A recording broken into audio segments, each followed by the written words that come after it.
Breaking news देंगे। इम्तिहान की घड़ी हो या खुशियों भरा त्योहार, सिपा सालार हर कदम अपने जवानों के साथ साथ है।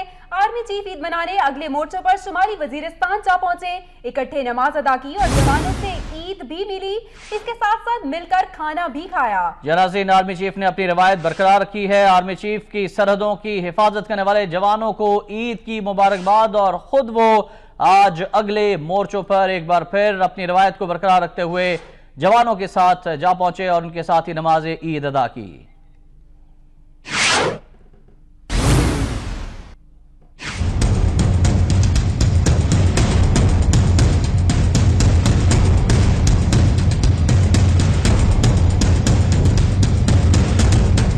ISPR के मुताबिक आर्मी चीफ जनरल राहिल शरीफ ने शुमाली वजीरिस्तान का दौरा किया।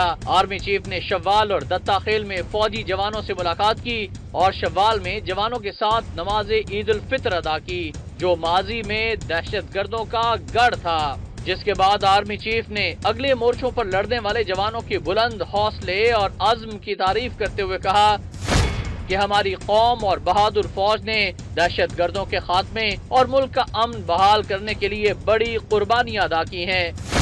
कौम और फौज की ये कुर्बानियां रायगा नहीं जाएंगी।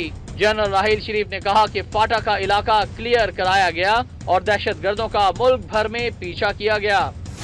दहशतगर्दों को कभी वापस आने नहीं दिया जाएगा।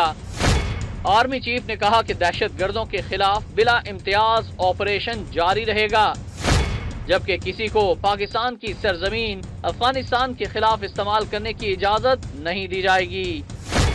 आर्मी चीफ जनरल राहिल शरीफ ने कहा कि पाक अफगान सरहद पर अमन और इस्तेहकाम अव्वलीन तरजीह है और इस मकसद के लिए तमाम वसाइल बरूए कार लाए जाएंगे। उन्होंने कहा कि देर पा अमन के लिए बॉर्डर मैनेजमेंट अफगान मुहाजिरीन की बाइज्जत वापसी निहायत अहम है, जबकि अफगानिस्तान में अमन के लिए पाकिस्तान की कोशिशों को सराहा गया।